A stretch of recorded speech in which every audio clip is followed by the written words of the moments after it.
Sí, todo en orden. Bueno, buenísimo. Ya empezamos la grabación. ¿Alguna duda que tengan? ¿Algo que quieran preguntar?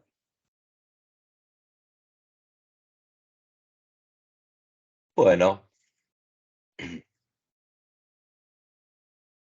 muy bien. Como bien dice el título, hoy nos convoca conflicto, poder y política. Menos mal que no fue presencial la clase de hoy, porque si no, creo que hubiera estado solo en el aula con el día que nos ha tocado. Pero bueno, estamos aquí, cada uno en su lugar de contacto. Así que vamos a comenzar con esta historia de qué es esto de conflicto, poder y política.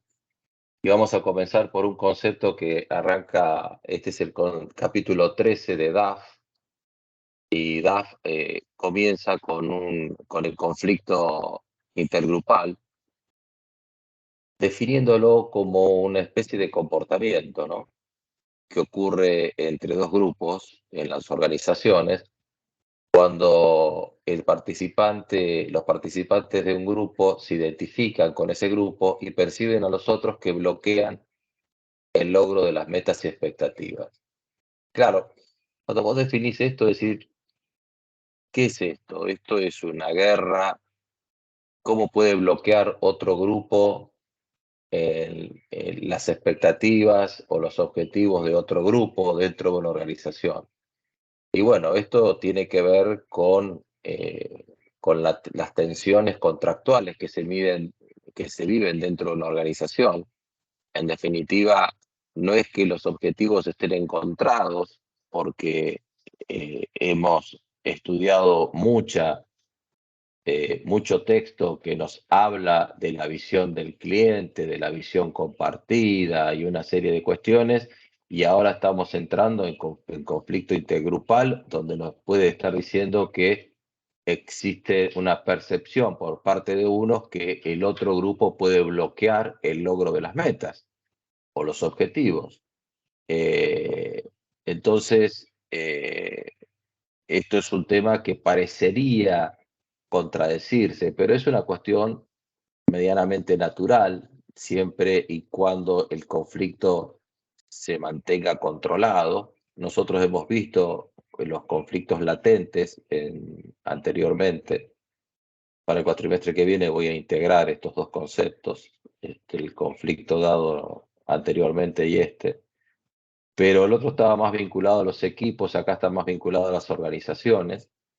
Y esto es un tema importante para tratar dentro de las organizaciones. Estamos entrando a una fase obviamente absolutamente blanda, donde los conflictos deben ser considerados como algo absolutamente natural y enfrentados no con el deseo de resolverlos, sino con el deseo de administrarlos, ¿no? Los conflictos, y vamos a ver en unos slides más el ejemplo de esto para que quede bien claro a qué nos estamos refiriendo con estos conflictos intergrupales o interdepartamentales también, en cierta manera.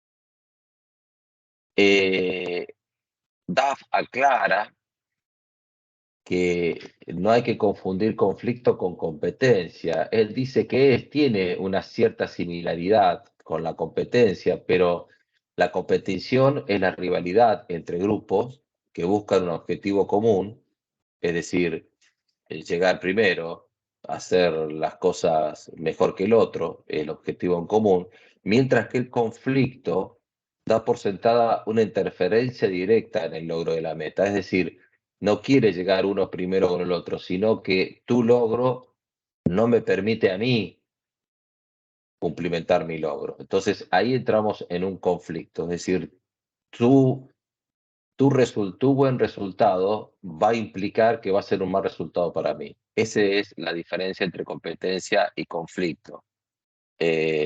Y es importante tener en cuenta la diferencia entre estas dos cosas, porque no son lo mismo.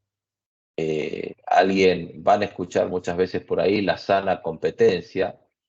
Estamos viendo la competencia, estamos viendo sobre el concepto de organizaciones naranjas, ¿no? Naranja logro, donde la competencia es lo que se alienta en ese tipo de organizaciones. Y el conflicto no es una deformación de la competencia, pero sí es un aspecto que se puede llegar a provocar, que no manejado a tiempo puede llegar a ser muy negativo para la organización. Entonces, el autor sigue con una descripción de los ingredientes del conflicto. Acá estamos hablando del conflicto intergrupal, estuvimos hablando en estos tres conceptos del conflicto intergrupal, de que el conflicto es similar a la competencia, y estamos viendo ahora eh, los ingredientes del conflicto. Seguimos dentro del conflicto intergrupal, y ustedes lo van a tener, sí, Una pregunta, sí, ¿puede ser que estás compartiendo pantalla? teóricamente tienen que estar pasando los slides. ¿Qué está pasando? Ah, por eso, pues yo no veo nada, no sé si los demás están viendo algo. ¿Alguien ve? Sí, se ve Los demás. perfecto. Sí, yo veo bien. Sí, veo bien. Yo también. Vanina, si no entra, salí y vuelve a entrar, Sí, sí, eso iba a ser. Genial, gracias. por favor. Puse a grabar, ¿verdad? Sí, sí está grabando. Sí. Bien. Entonces, ¿Me puedo hacer una pregunta ya que sí, de ir? sí, sí, sí. O sea, el conflicto intergrupal puede tener que ver con diferentes departamentos, digamos, a nivel horizontal, pero también a nivel vertical puede tener que ver con diferentes tipos de autoridad o de poder. Ahora Diferentes, vamos o a sea, entrar a ese Ah, concepto. En realidad, sí, el conflicto fluye de manera horizontal y de manera vertical. ok, Acá lo ok. Como estamos habíamos viendo de manera. hablado, Sí, ah, está. decime. No, no, para saber si era de las dos maneras, como estábamos hablando de diferentes departamentos, pensé que por ahí podía llegar a ser más limitado, pero por eso la pregunta. ¿Está bien? No, no, no. El conflicto fluye de manera horizontal y de manera vertical, de ambos sentidos. Ok. Obviamente que de manera vertical, después vamos a ver, más adelante, vamos a ver el concepto del poder y de la autoridad. Ajá. Y está muy vinculado el tema del conflicto con el tema del poder, porque el tema del conflicto no significa que haya gente peleándose a los gritos, ¿no?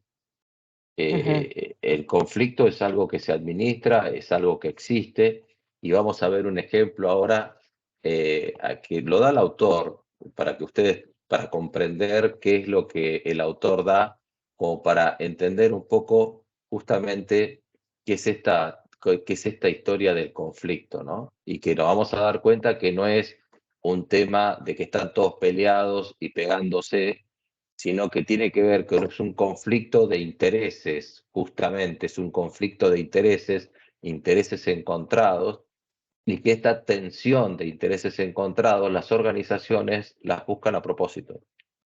ujú, Eh, en definitiva, el control es un interés encontrado a la venta, es un interés encontrado a la venta. La venta quiere vender indiscriminadamente, que nadie le impida salir a vender, y a veces el control tiene la función de bajar a tierra algunas cuestiones donde dice, no, para de vender porque nuestra capacidad de producción está al límite. Entonces el vendedor se ve con la imposibilidad de cumplir sus objetivos porque no tiene la producción necesaria para hacer frente a sus ventas. Y si estará vendiendo algo, después queda peor con el cliente porque no puede cumplir la entrega de sus ventas. Entonces, a ese tipo de conflictos nos estamos refiriendo, ¿no?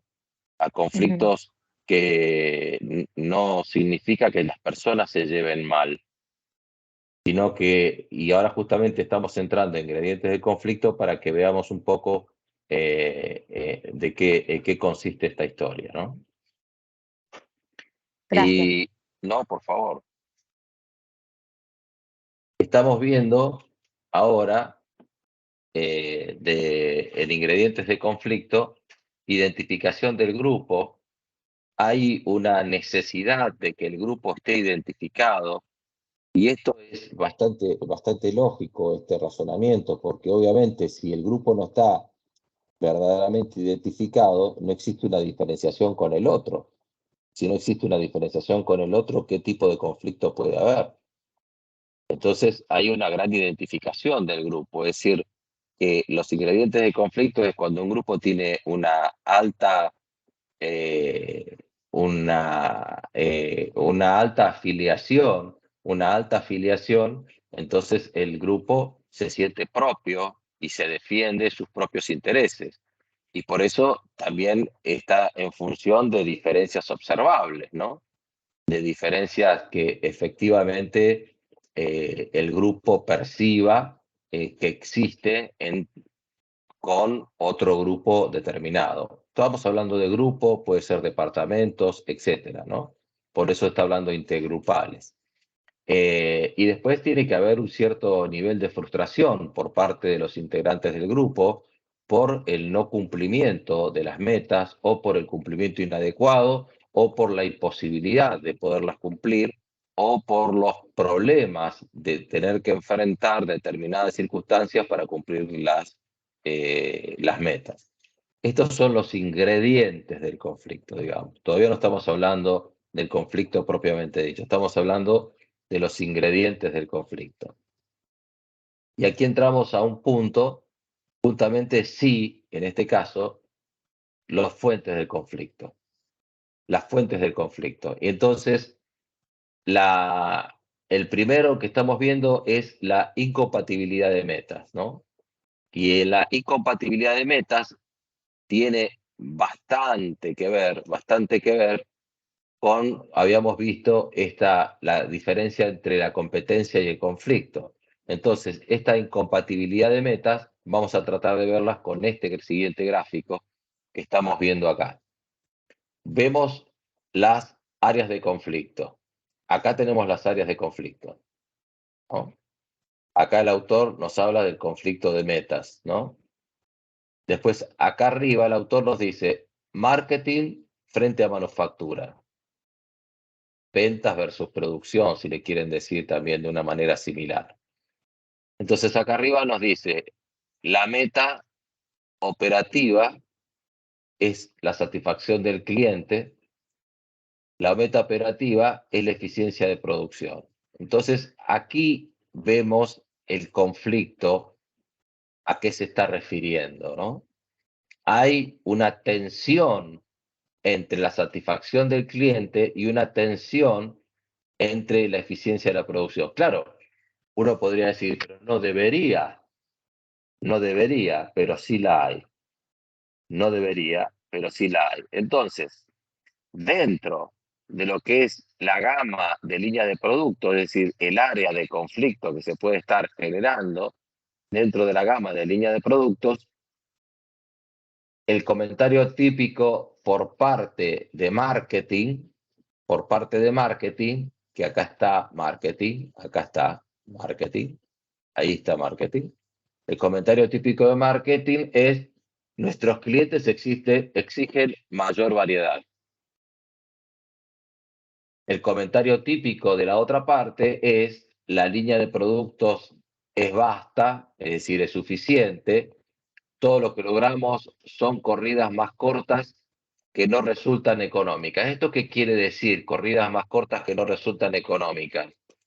Esto quiere decir que la variedad de productos nos hace hacer que la línea de producción esté trabajando con mayor variedad de productos, lo cual no permite hacer lo que se conoce con el nombre de economía de escala, y donde uno puede hacer productos más cortos. Pero esto dice, si yo hago producciones más cortas, no resultan económicas. Pero nosotros ya hemos visto la producción 4.0 que se contradice con esto y que nos está diciendo, señores, yo lo que estoy solicitando es prácticamente una producción en masa a medida, ¿no? Pero bueno, de todos modos, estas son las fuentes de conflictos que se producen entre solamente dos departamentos. Aquí podríamos intervenir con otro departamento más, que es el departamento de ventas, que podría, de ventas, perdón, de finanzas, que podría estar interviniendo en función de la disponibilidad de fondos para obtener los recursos necesarios en cada uno de los sectores. Seguimos con la introducción de un nuevo producto. La introducción de un nuevo producto, los nuevos productos son un elemento vital, dice la gente de marketing.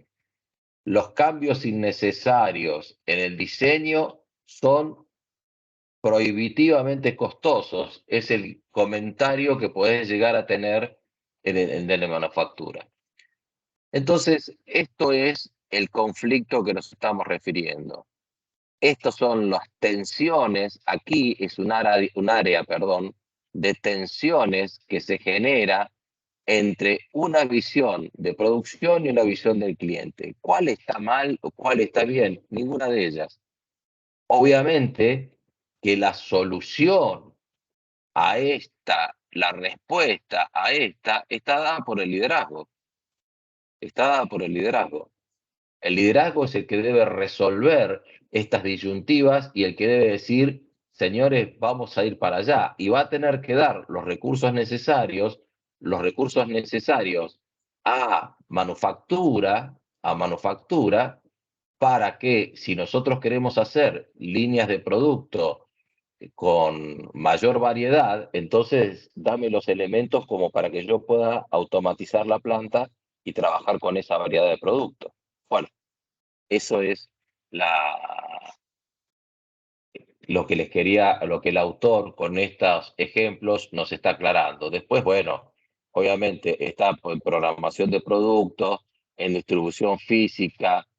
En distribución física es un tema de inventario. Es decir, obviamente, siempre ventas lo que exige es tener el producto al toque para vender, pero eso, los inventarios, no nos podemos permitir el lujo de tener inventarios, de tener grandes inventarios. No sé si es un lujo, pero ¿qué es un inventario? ¿Alguien puede decirnos para qué sirve un inventario?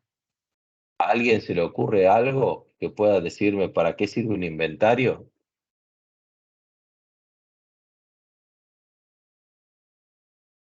Porque estamos hablando de palabras que por ahí... Sí, escucho. ¿Te referís al stock o al inventario del stock que Bueno, tenemos en sí. materia prima y No, diferentes no. elementos para la fabricación y para la manufactura?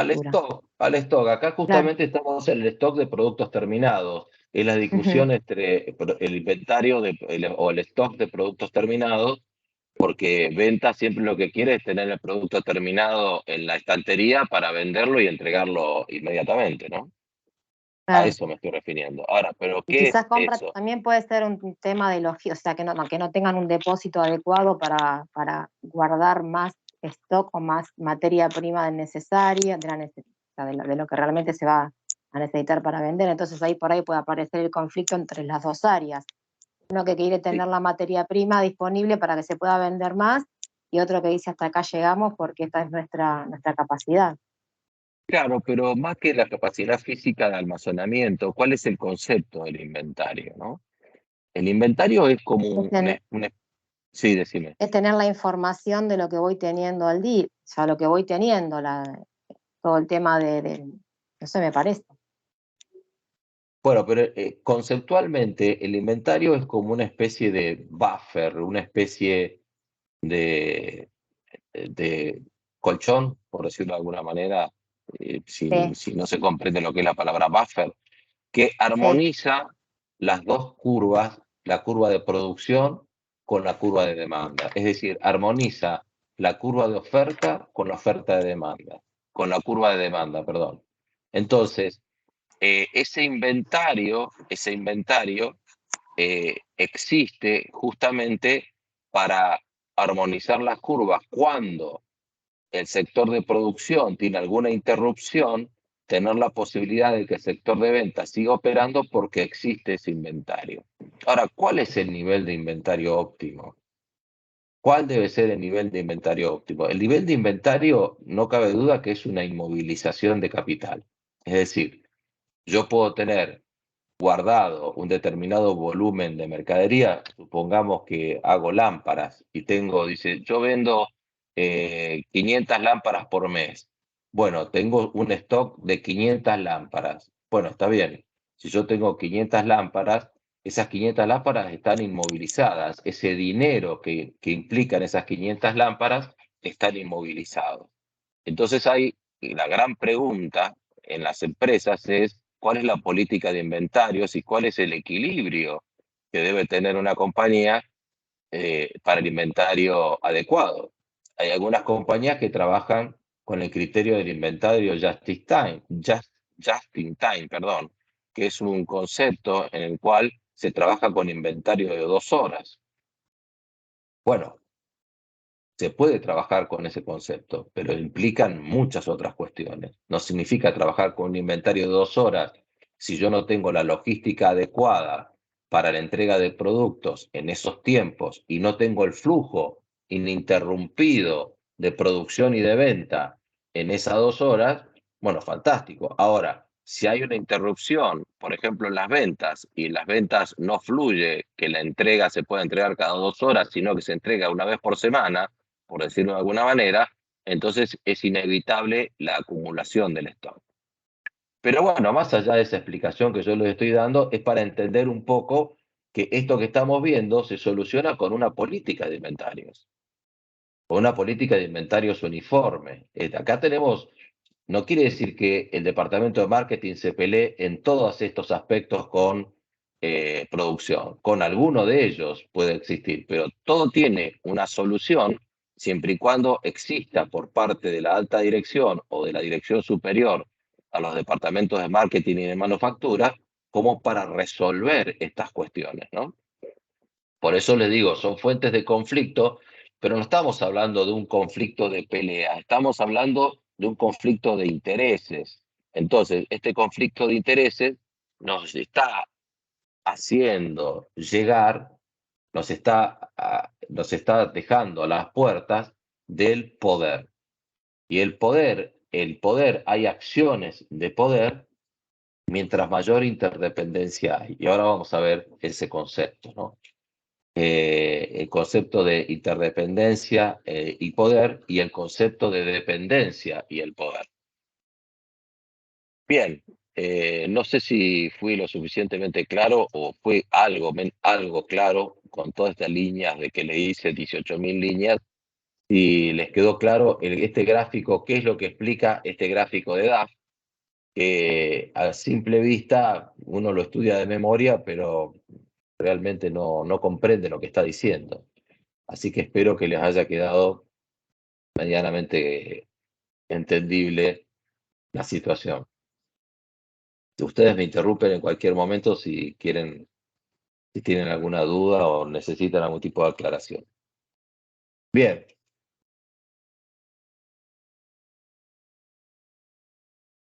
Y acá empezamos a utilizar el uso del modelo político frente al racional. Es una definición un poco rara por parte de la política, es racional también.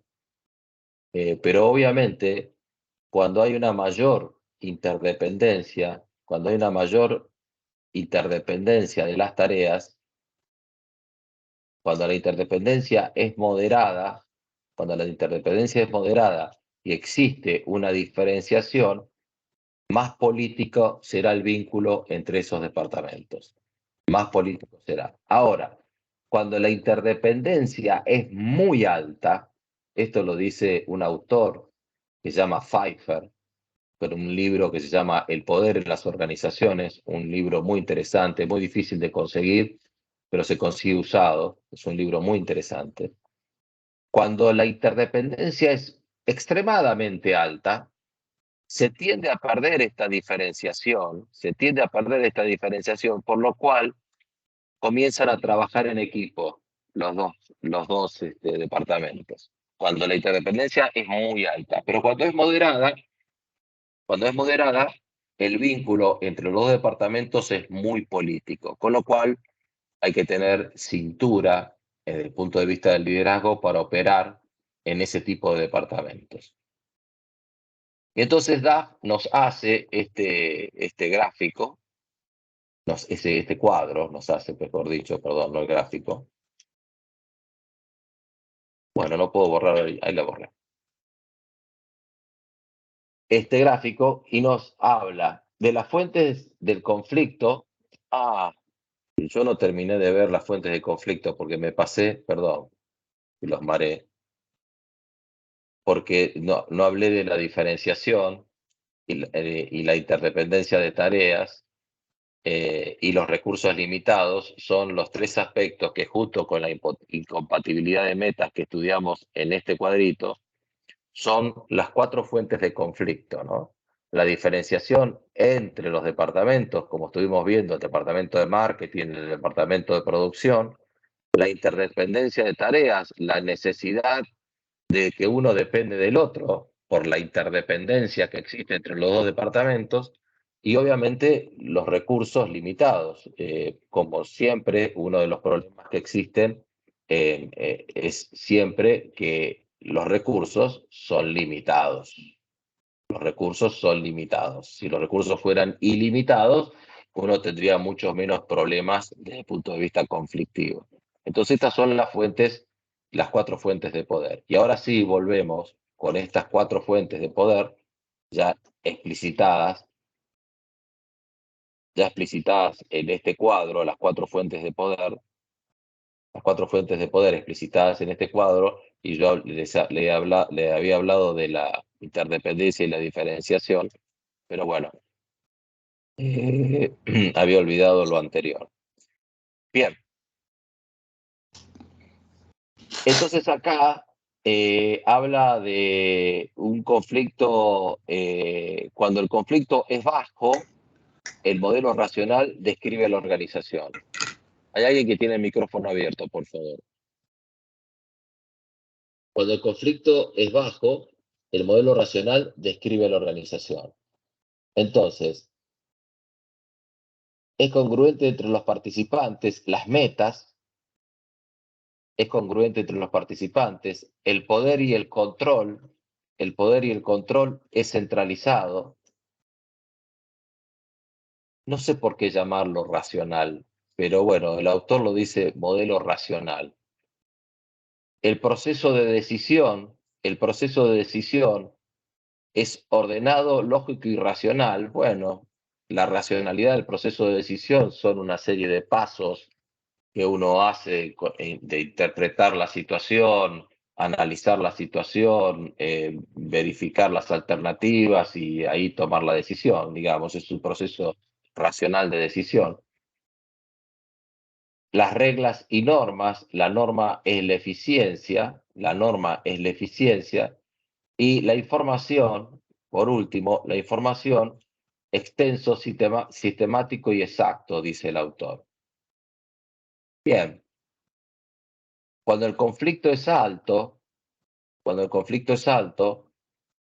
el modelo político describe la organización. Es decir, que del modelo racional que llama el autor, salta a un modelo político. Y el modelo político no deja de responder a la razón de alguna manera, como si fuera emocional en lo político. No es emocional realmente. Pero bueno, de todos modos el autor lo llama de esa manera. Entonces el tema de metas se vuelve incongruente, pluralista dentro de la organización. ¿Qué es lo que pasa cuando hay poder? Lo que quiere decir el autor acá es algo concreto respecto al poder. En realidad, ¿qué es concreto cuando estamos hablando de la organización en funcionamiento? Estamos hablando de la práctica, estamos hablando de la realidad, si se permite esa palabra. Entonces, el tema es que lo centralizado, lo ordenado, lo lógico, la eficiencia, lo sistemático, a la hora de implementar esto blanco y negro, que es lo racional, a la hora de implementar tiene matices y son grises. Eso es lo que está diciendo el autor. La política es el arte de trabajar en los grises. En los grises. Nada va a ser como nosotros queremos, o blanco o negro, dependemos del lado donde estemos. Supongamos que pintamos de negro todas las demandas de marketing y de blanco las demandas de producción que estuvimos viendo. Ninguna de ellas va a ser ni negra ni blanca, van a ser grises. Esa es la aplicación del poder. Entonces, por supuesto, las metas son pluralistas, incongruentes. El poder es descentralizado, obviamente, porque cada departamento va a tener su poder para actuar en consecuencia. Las coaliciones y los grupos de interés, es decir, cuáles son los grupos de interés que operan y vos hacer coaliciones con esos grupos de interés. ¿Qué son las coaliciones? Es la unión de intereses en común que se tienen con determinados grupos y esas son las coaliciones. Las coaliciones son unión entre grupos de poder. Ustedes habrán escuchado hablar, y no estoy haciendo un juicio de valor, ustedes habrán escuchado hablar que en un principio, previo a estas elecciones, se decía que Milei había llegado a un acuerdo con Massa para dejar de lado a la otra candidata. No sé si es cierto o no, no importa eso, a mí no me interesa eso. Eso es una coalición. Lo que quiero decir es claro que eso es una coalición. Pese a que son dos adversarios en el campo de las elecciones, en el campo electoral, son dos adversarios, hacen una coalición por intereses en común. Si eso hubiera sido cierto, eso es una coalición, ¿está? Bueno, para que tengan un ejemplo concreto. Entonces, obviamente, el poder va a ser descentralizado. En la práctica es descentralizado porque uno no tiene todo el poder. No tiene todo el poder en el departamento. Es desordenada, las cosas no son todo ordenadita, el proceso de decisión, sino hay que negociar mucho sobre el proceso de decisión. Nosotros hemos visto el tema de negociación en los procesos de decisión, la interacción de intereses y sobre todo los intereses de quien está decidiendo, ¿no? Las reglas y normas, libre juego de las fuerzas de mercado, es decir, libre juego de las fuerzas de los que operan en ese momento, el conflicto legítimo, el conflicto es legítimo, perdón, dice, pero bueno, el conflicto es legítimo, con lo cual el poder y el uso del poder también es legítimo. No estamos hablando del poder de manera peyorativa. Entonces, la información es ambigua y se utiliza estratégicamente. Esta es la diferencia entre un mundo sin poder, llamado racional por el autor, y un mundo político, porque la política es el ejercicio del poder, que este es realmente cómo operan las organizaciones. Por eso insistimos que las organizaciones son sistemas sociales, ¿no? Entonces, esta cuestión es lo que realmente opera en la práctica. Esto es teoría. Esto es lo que debe ser en teoría. No está mal que haya un conflicto de intereses entre estos dos extremos, porque también que este extremo predomine un 100% con independencia del mundo racional, por decirlo de alguna manera, no es sano. Ninguna inclinación hacia ninguno de estos costados, el 100% es sano. Por eso hay matices. Hay veces que quizás sea más negro, un gris más oscuro, a veces un gris más claro, dependiendo de las circunstancias. ¿Está? No sé si soy claro o lo estoy volviendo loco a todos. ¿Cómo están con eso? ¿Cómo vamos hasta acá? ¿Bien? ¿Mal? ¿Más o menos? ¿Excelente? ¿Cómo están? Díganme algo. ¿Están? ¿Hay alguien del otro lado? Me molesta porque yo va a Facu y no puedo ver bien el cuadro. información, pero bueno, después lo veo en el texto. No te Melina, hablaste, pero no te escuché bien lo que dijiste. Yo no te escuché bien. No se escucha, me parece bien, pero decía que yo en el celu no puedo ver bien los cuadros, pero bueno, después les voy a dar bien en el Ah, PDF. claro, en el celu sí, en el celu no se ve muy bien. Claro, no puedo ver bien la información. Pero se entiende, profe, sí, sí. Se entiende, bueno. Y acá estamos entrando al poder ya. Claro, y el autor trae dos conceptos, el poder individual frente al poder organizacional y el poder versus autoridad. Entonces, el poder individual frente al organizacional, encontramos la siguiente distinción, que son las fuentes del poder. Las fuentes del poder, es decir, el poder es una dependencia. El poder es cuando A, cuando B depende de A tiene poder sobre B. Siempre es una dependencia. Si yo no los calificaría a ustedes y ustedes tendrían aprobada la materia, seguramente yo no tendría ningún tipo de poder frente a ustedes. Ahora, bien, veamos, seguimos con ese ejemplo de que yo no los calificaría, ¿no? ¿Qué es el poder legítimo? ¿Qué es la fuente del poder legítimo? El poder legítimo es aquello que te confiere la organización de manera formal y legítima. Yo soy profesor regular adjunto por concurso, con lo cual, a partir de allí, se me confiere el título de profesor regular adjunto y se me otorga un curso a cargo. Ese es el poder legítimo.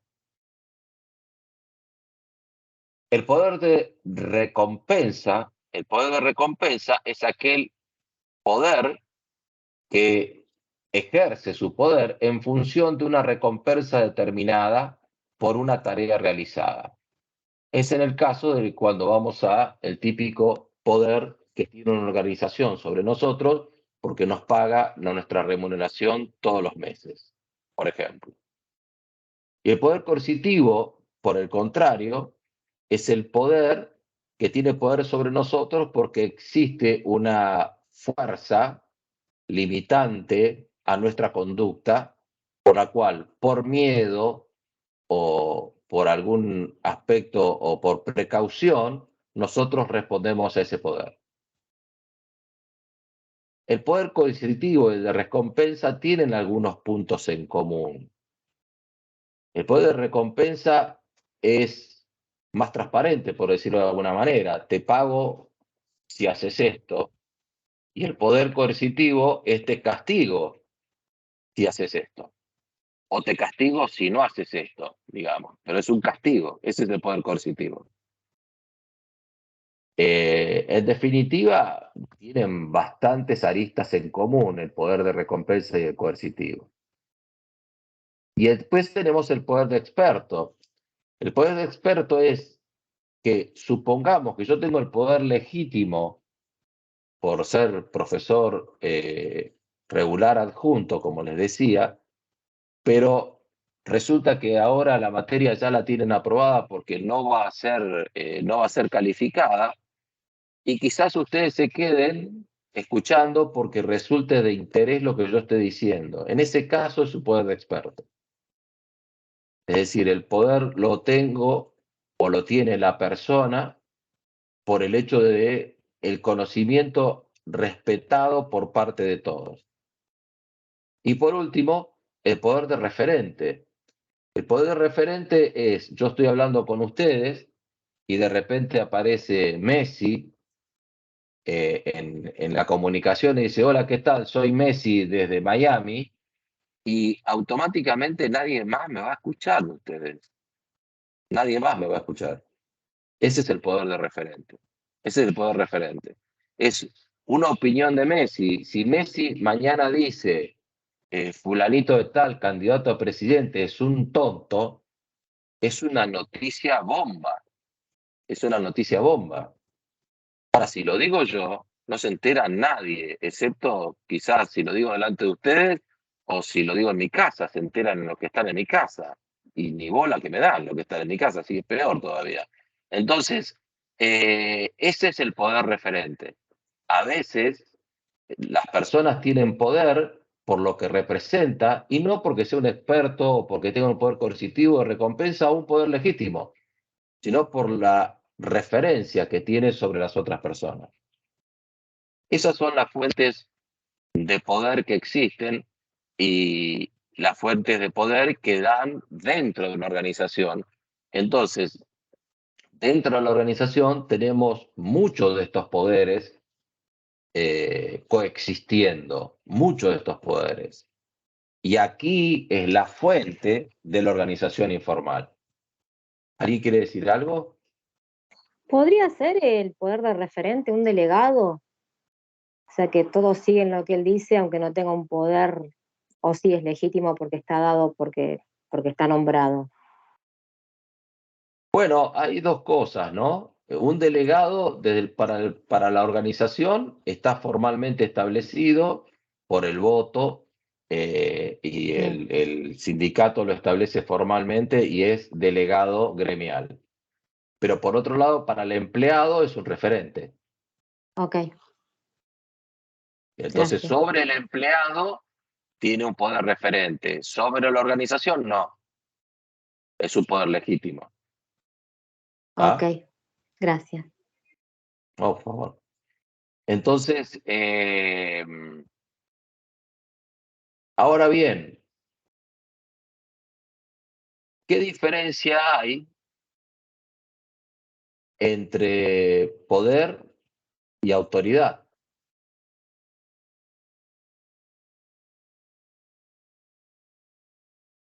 ¿Qué diferencia hay si es que Me hay? ¿Es parece lo que mismo? parece que la autoridad es siempre como legítima desde mi punto de vista, porque, no sé, un director de una empresa está nombrado por un acta, por ejemplo, y el poder puede ser de estas maneras que hemos visto, puede ser de referente o puede ser legítimo a la vez. O sea, como que te doy un enfoque Bueno, distinto yo. el Puede tener poder, autoridad y no tener poder, porque de repente por ahí Claro, hay algún poder de experto que por más que el director esté por encima de él, como el experto es el que conoce el tema por su capacidad, eh, en algún punto como que puede tener más el dominio de determinadas situaciones que la propia autoridad que está nombrada formalmente y legítimamente. está Podría nombrada ser la, ese.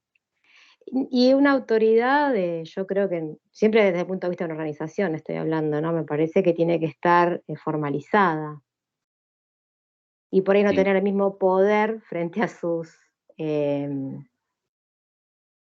frente a los empleados, por ejemplo, que alguien que tenga un poder que por ahí podría no ser tan formal. ¿alguna otra opinión sobre poder y autoridad? no, pero yo iba a decir exactamente lo mismo. Iba a decir que sí, que puede tener autoridad, o sea, puede ser la autoridad, pero no por eso tiene cierto poder. Bueno, la autoridad, en realidad, la definición de autoridad es el poder legitimado.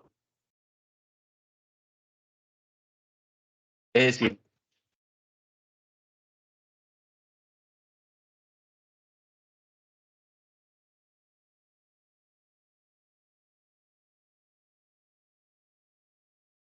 perdón, decía, la autoridad es el poder legitimado. A ver, ¿cómo es esta historia? El poder puede estar, la fuente del poder puede ser legítima, como en el caso del presidente que hablaba Rosa recién, que es nombrado por un acta, es un poder legítimo. Ahora, ¿cuándo? Cuando el resto de la organización legitima ese poder, es decir, acepta ese poder tiene autoridad. Puede ser el caso de que tengas poder y no tengas autoridad. porque la gente no legitima tu poder.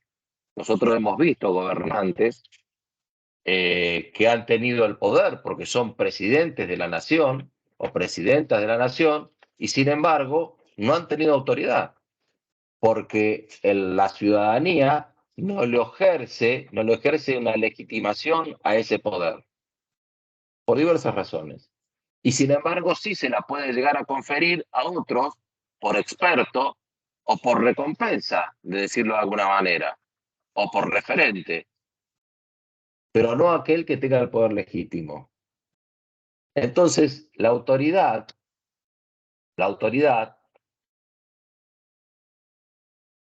se confiere obviamente a la posición. Acá ya el autor, esto es palabra de Duff, se confiere a la posición, es aceptada, por eso estoy diciendo que es una legitimación del poder, y fluye hacia abajo, dice el autor. Acá, atención con este concepto. Está bien, fluye hacia abajo. Ustedes, está perfecto que lo pongan así, no hay problema. Ahora, en cierta manera, la autoridad tiene un concepto ascendente, porque quien legitima el poder es la base de la organización, es la base de la organización, con lo cual, en cierta manera, la autoridad tiene un componente ascendente, es decir, la autoridad asciende hacia la fuente de poder, asciende hacia la fuente de poder. Es decir, reitero, la autoridad es el poder legitimado. Es el poder legitimado. Legitimado por quien es mandado. Pero entonces, el hecho de que ustedes me estén escuchando ahora y se queden en el curso es porque hay una legitimación de mi poder como profesor.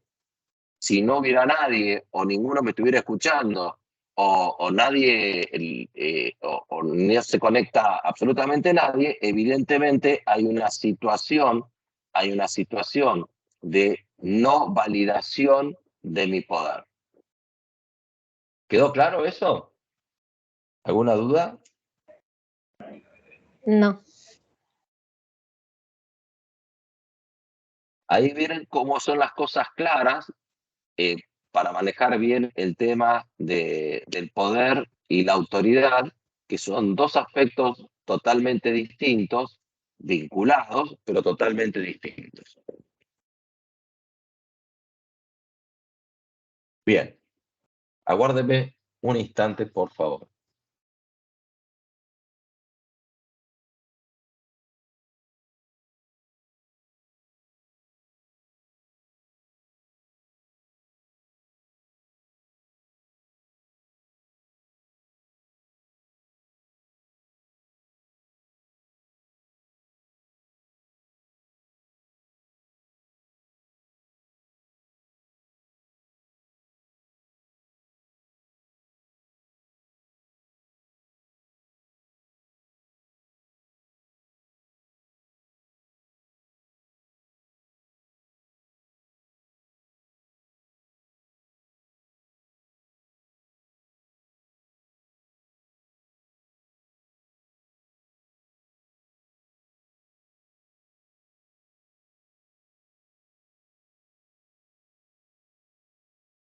Perdón, voy a buscar agua.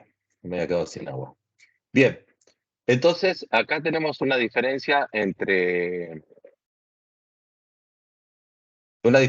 una aclaración entre lo que es autoridad y poder.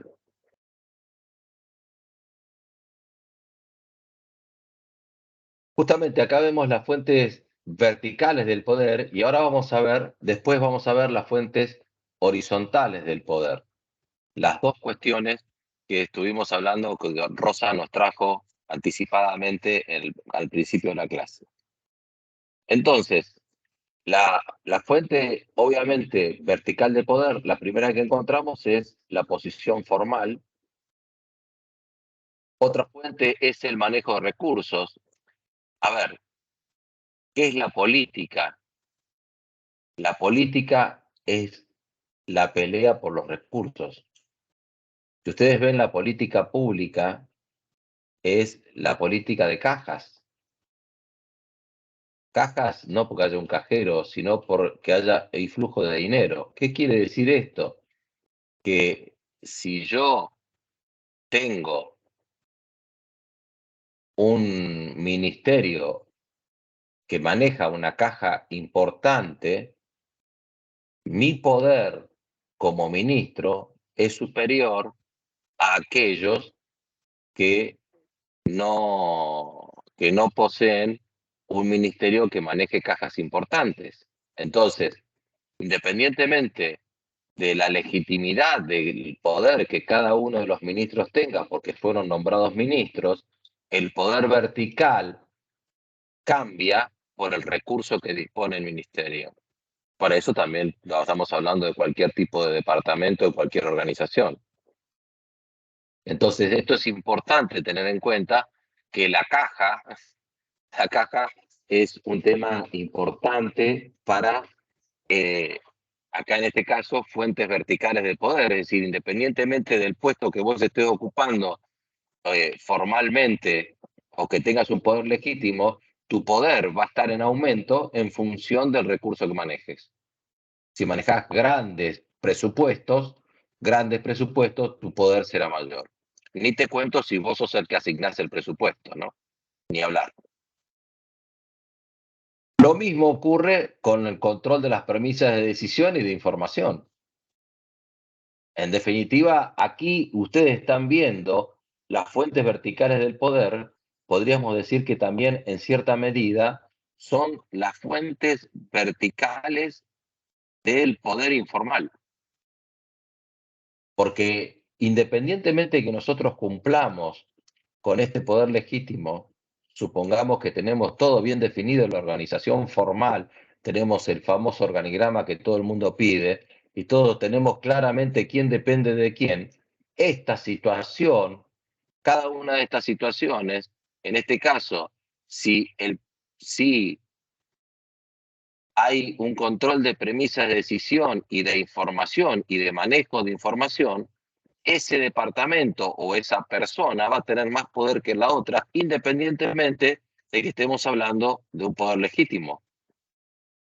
Es decir, tenemos una fuente de poder legítima, pero también tenemos una fuente de poder vertical que está dado por cuestiones, en este caso, como el tema de decisión e información. Centralidad de la red. Centralidad de la red. Aquí el autor habla, centralidad de la red, en realidad habla de todo un circuito informal, ustedes los van a ver el dibujito, yo no se los quise traer, donde esta persona que está toda de rojo, es altamente consultada. Yo lo hice muy simple, el grafiquito, ¿no? Altamente consultada. Obviamente, estos diagramas en las organizaciones no existen, no se ven, nadie los escribe, pero hay una centralidad por parte de esa persona que concentra una fuente alternativa de poder. Puede ser circunstancial, porque puede ser que en un momento determinado la organización esté enfrentando una crisis determinada, una crisis financiera, y entonces el sector de finanzas se convierte en un sector muy importante, porque todo el mundo está esperando que finanzas le pueda dar recursos, de alguna manera que distribuya los recursos muy, muy escasos en ese caso, y entonces el sector de finanzas es altamente consultado, etcétera, etcétera. Independientemente de los ejemplos de cada uno, acá lo que tenés que tener en cuenta es que hay una fuente de poder adicional de esta fuente de poder que nosotros estuvimos viendo, que es fuentes verticales del poder, que no están dados por el puesto que ocupas, sino por la situación en la cual estás enfrentando. Obviamente lo primero que te dice es la posición formal, ¿no? Lo primero que te dice, bueno, si no tenés posición formal, ya es medio complicado, aunque hay muchas personas que no, sin tener una fuente formal, por medio de algunos de estos medios, vale la redundancia, obtiene poder. Yo en el aula hacía algo muy concreto, que acá online no lo puedo hacer, pero si yo en el medio del aula, están todas y todos en el aula, y yo saco un revólver o una pistola, martillo la pistola, y le digo, el que se mueve lo mato, también es una fuente de poder. Eso es una fuente de poder. Es una fuente de poder coercitiva, una fuente de poder coercitiva, pero es una fuente de poder. Puede ser menos dramático, puede ser un palo. El que se va le pego con este palo. Bueno, eso es una fuente de poder alternativa. Bien. Y ahora vamos a las fuentes horizontales del poder. Las fuentes horizontales del poder que tiene que ver con el poder del departamento. Y claro, y está en función de ese departamento qué poder horizontal le es ejercido al departamento, que tiene que ver mucho con lo que estuvimos viendo recién, que son verticales en cierta manera, pero, por ejemplo, si el departamento tiene una alta dependencia, mejor dicho, si genera una alta dependencia al poder ese departamento,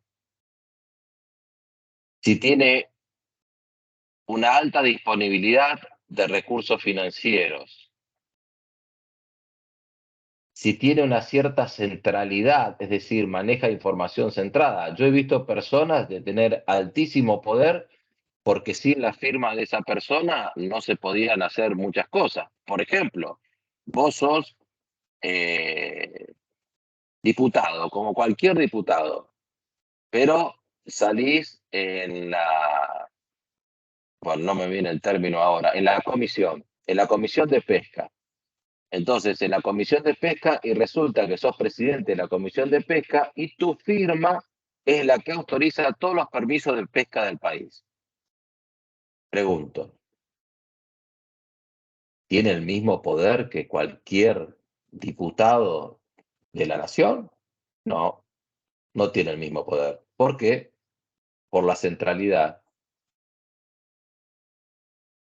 Porque tiene ese poder de firma de otorgar nada más y nada menos que los permisos de pesca. Y así sucesivamente. Y eso ocurre en las organizaciones. Entonces, una imposibilidad de sustituir el departamento. Bueno, cuando el departamento es sumamente importante para la organización, vos me dirás, pero dale, decime algún departamento. ¿Cuál es un departamento importante para la organización?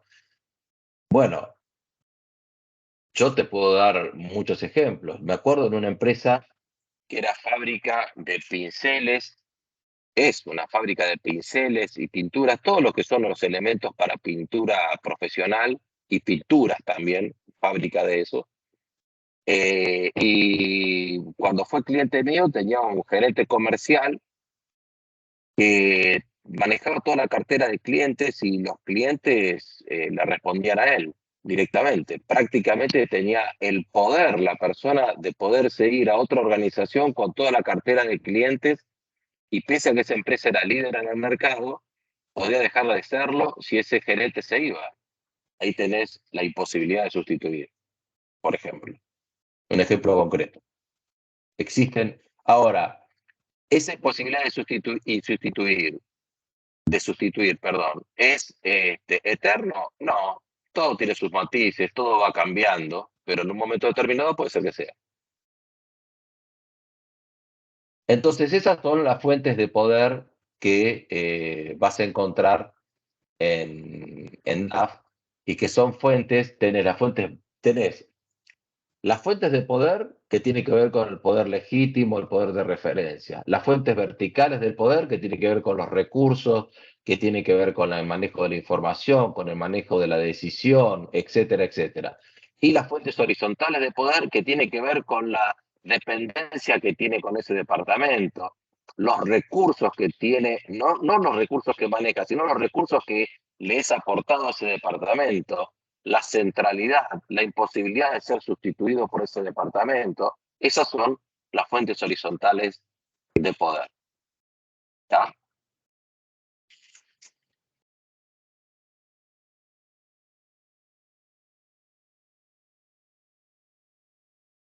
Perdón, un segundo.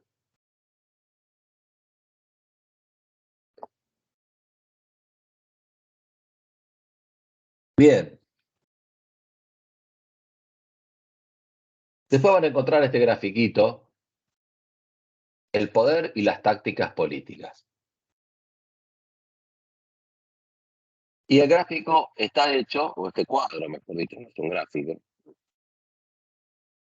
Las tácticas para incrementar las bases del poder, las tácticas políticas para utilizar el poder y las tácticas para mejorar la colaboración. Entonces, 1, para incrementar el poder. 2, para utilizar el poder. 3, para mejorar la colaboración.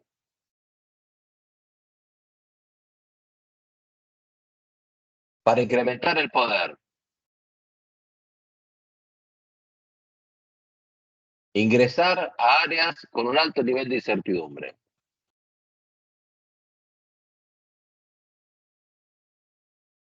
Bueno, hace falta mucho coraje para eso. Hace falta mucho coraje y mucha seguridad en sí mismo. Independientemente de lo que cada uno opine políticamente, Massa haciéndose ministro de Economía. Si no se hubiera hecho cargo de lo que se hizo cargo, o lo que no se hizo cargo, cada cual tiene el derecho a pensar lo que se les ocurra, hoy no sería candidato a presidente. Eso es indiscutible. Bueno, incrementó su poder en base a hacerse cargo de un área, no sé si alta incertidumbre, pero un área conflictiva como el área económica, nada más y nada menos. Independientemente de lo que opine, no importa lo que opine, esto es para entender el concepto de que es hacerte cargo de un balurdo fuerte, y jugártela. Si te sale bien, el poder se incrementa. No es que esto te sale todo automático. Te sale bien, el poder se incrementa. Hoy podemos decir que a Massa le fue más o menos bien, por lo menos está encaminado. Hoy tiene la posibilidad de ser presidente de la nación. Si ese era su objetivo, obviamente era su objetivo. Está incrementando su poder.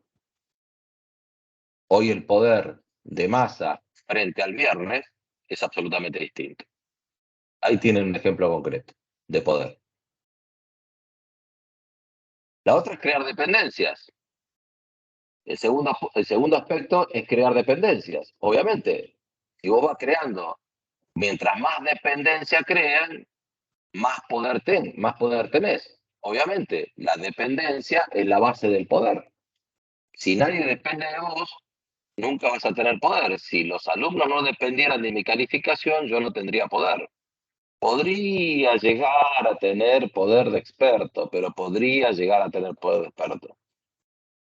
Proporcionar recursos escasos, satisfacer las contingencias estadísticas, hacer una petición directa. Esas son las tácticas para incrementar el poder. Las tácticas para incrementar el poder. Tácticas políticas para utilizar el poder. Crear coaliciones y ampliar las redes. Ampliar las redes de contacto. Siempre van a ver que las personas poderosas tienen una amplísima red de contacto. ¿Por qué a los poderosos no les ocurre nada? Justamente porque tienen contactos. ¿Y qué tienen? Dependencias. Entre esos contactos generan dependencias. Por eso, al crear dependencias, ustedes, no sé si vieron las películas mafiosas, los mafiosos te hacen favores y después te hacen favores a ellos. ¿Por qué? Porque está esa dependencia de hacer del favor previo que te hizo. Entonces, crear las dependencias es un factor importantísimo para crear el poder.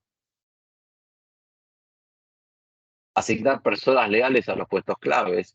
Las personas poderosas tienen distribuidas por todos los puestos claves personas que les son fieles. A mí me ha ocurrido, yo entré a una multinacional hace muchos años y me nombraron en un puesto de jefe de finanzas. Yo estaba trabajando en el sector de contabilidad de la empresa y el controller me nombró como jefe de finanzas, que las finanzas dependía directamente del director de finanzas.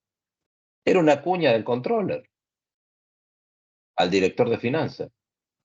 Yo era una cuña del controller. Era un puesto de una persona leal al controller. Era una cuña política, era un instrumento, fui en ese momento un instrumento político del controller de la empresa para meterme en finanzas en el área que dependía directamente del director de finanzas. Así funcionan las cosas. Bien. Y las tácticas para mejorar la colaboración es crear dispositivos de integración, utilizar la confrontación y la negociación, programar consultas entre los grupos, practicar la rotación de los miembros. Bueno, esto ya tiene que ver no tiene que ver ya tanto con el poder, pero crear dispositivos de integración, utilizar la confrontación y la negociación, creo que este es uno de los factores más importantes. Ustedes van a notar que mucha gente de poder genera la confrontación para la ruptura y después la negociación para obtener una nueva estadio al que estaba. Entonces, rompe con el estadio actual, con la confrontación, y después en la negociación tratan de llevar ese nuevo estadio lo más cerca a su poder. ¿Ah? Bien, y espero no haberlos mareado, fue cargadito de información y hasta acá llegamos. No sé si tienen algún tipo de pregunta o algo que quieran decir.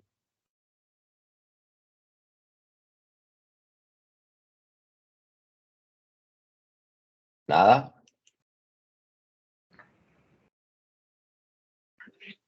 No. No, nada. Bueno, entonces nos veremos el próximo jueves, también de manera online, y ya introduciéndonos en los temas. No recuerdo cuál era el tema que seguía, me olvidé. A ver.